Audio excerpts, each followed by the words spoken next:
You're listening to the Drummer Daily Podcast, the only daily podcast dedicated just to drummers.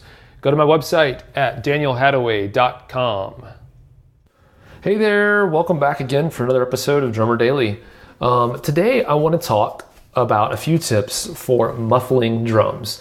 Now, if you've heard me at all talk about muffling drums, you know that I'm kind of a stickler for how it's supposed to work or how I think it's supposed to work. And of course, you can ignore me and do what you like. That's fine too. But I just have a certain way that I like to do things. And so I am going to offer, three tips for muffling drums today. Just extra things to consider, maybe some things you hadn't thought of before when you're looking at muffling drums. Now, of course, we know that muffling drums is a way to change the way drums sound without having to change heads or tune them differently. It's the process of adding something onto a head, whether it's a moon gel or something like that.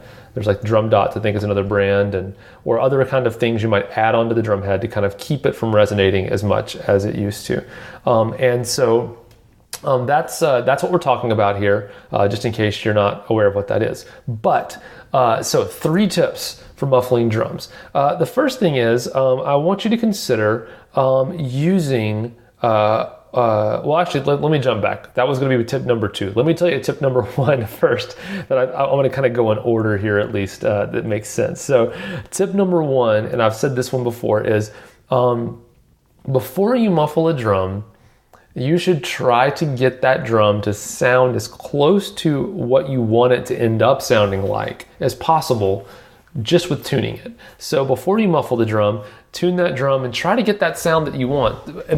Pretend when you're tuning a drum that you're not going to have any muffling, and try to tune that drum to get that sound that you want. And in the studio, I have a certain set of things I like to do when I'm playing live. And the reason, and there's a little bit more grace, honestly, I think with everything you might do with the drum when you're in the studio, because you're only going to play for one song or one short period of time, and you need it to sound that way right now. And it doesn't matter if it lasts or it ever sounds that way again. But when I'm playing live, I have to consider the fact that if I'm going to detune a lug or something like that, that detuning lugs on drums is fine, but when you detune one, a lot of times because of the way tension on drum heads works with drum rims pulling it down, that when you detune one lug on a drum, or tension rod, I guess I should say, because lugs, whatever, people say the wrong thing all the time. Tension rods, whatever, the thing that you're screwing in on the drum head, whatever that is, when you detune one of those, it can affect how sturdy and well screwed in the adjacent tension rods are next to it. So if I detune one tension rod on a drum, what I find is if I play a lot in a live setting, before you know it, the tension rod on either side of that one that I detuned, those start detuning. It starts kind of causing a ripple effect around the drums where it kind of becomes worse and worse and worse the more I play it. So I'm really reluctant to do that in a live setting because of the inability for me to retune all the time and try to keep tabs on that. So I don't like doing that live, but in the studio, of course, all bets are off because you can retune, pretty frequently and figure it out. But all that to say, I like to try to tune the drum as close as I can to what I want it to sound like before I muffle it. Okay, so that's tip number 1. Tune the drum, get it good, get it sounding as close as you can before you muffle it.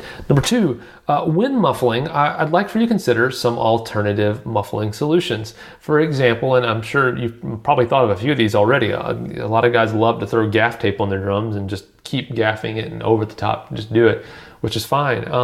And moon gels, of course, are really popular. But I want you to think about some other things that can get you a cool sound. And this depending on what kind of muffling method you choose, this may not be usable in a live setting where you've got to have it last for a lot of songs or something. But so take all this with a grain of salt. But there are everyone's really big into the big fat snare drum. Those things are really cool. Those are basically simulating some things that I used to do when I was younger. I feel like I'm an old man now. When I was little, we used to do this, but I would, cut the basically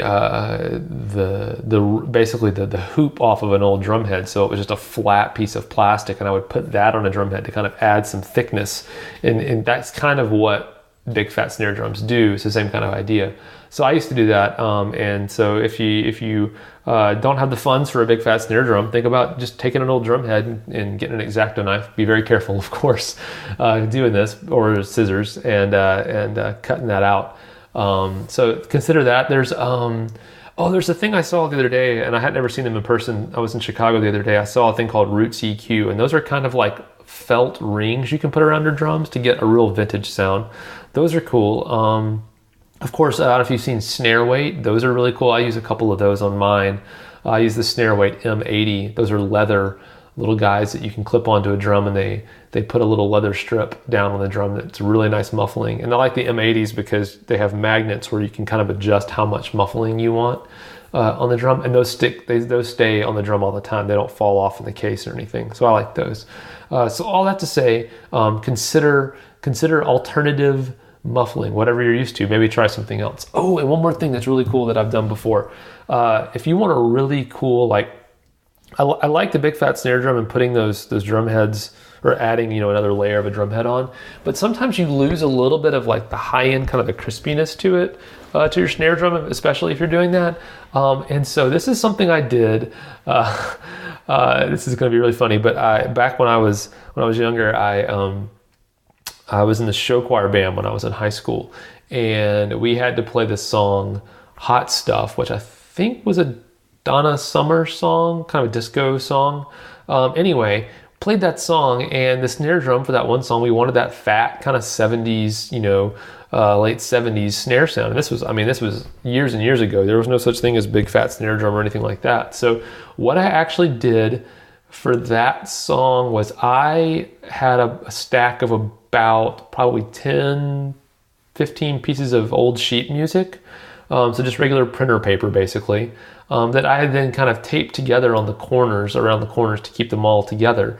And I would just drop that on. And what I noticed is I got that deep sound like you might get from a big fat snare drum now, but I also, because it's paper, I was hearing my stick hit that paper, and I was getting that crispy kind of high-end sound added back in, making up for that extra density that we're adding to the head. So anyway, that was kind of a fun thing that I did. So, really think outside the box. You can come up with some really cool stuff.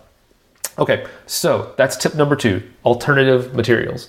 Tip number 3 is, and this is something that I paid a lot of attention to, is if you are in a situation where you are miking the drum and you're muffling it, the location of your muffling will have an effect on what the mic picks up, especially if you're using some kind of a large piece of muffling. Now, of course, like a big fat snare drum, something like that covers the entire drum head consistently, this won't apply. But for example, let's say I have, everyone knows what a moon gel looks like. If you are muffling your drum with a moon gel, or even 2 moon gels spaced apart, and you put them let's say directly opposite from wherever that mic is pointing at the drum head. So if, let's say, like a lot of times you're playing snare drum, if you're right-handed, the top snare drum mic will be coming in kind of like at the top left corner of the snare drum. Let's say that I were to take moon gels and put them at the bottom right corner of the drum. Well, when I am just listening with my ears to my snare drum, where I put the moon gel on the drum really doesn't make a difference. As far as what corner, what side I put it on. It muffles just the same. But if I were to put my in-ears in and listen to what the mic is picking up, by moving my moon gels opposite the mic, I'm actually hearing more ring because the mic is picking up that side of the drum head that doesn't have any muffling on it. And so when you're, and similarly, when I use if you look up the snare weight M80, it's a kind of a half round piece of leather that kind of fits along the edge of the drum. If I mic the snare drum and I happen to have that snare weight leather strip right underneath where that mic is coming in, I actually don't quite hear as much high-end attack off of the drum, and a little bit of that edge is lost in the high end because the muffling, the leather muffling, is muffling a little bit of that sound that would be drifting up into that microphone. So I kind of move it around a little bit to make sure that in that situation it's not in the way of the mic. So my last tip is just, if you're doing something muffling wise, it's only on part of the drum. Play around when you're miking it up with where that muffling is located, and see, make note of how that muffling affects what the mic is picking up depending on where you put it, and maybe think about moving it in a different place. So those are my 3 tips for muffling drums. The garbage truck is about to drive by outside, so I'm going to end it right here so that you don't hear a crazy loud truck. Maybe you already do, but I'll talk to you again tomorrow. Bye.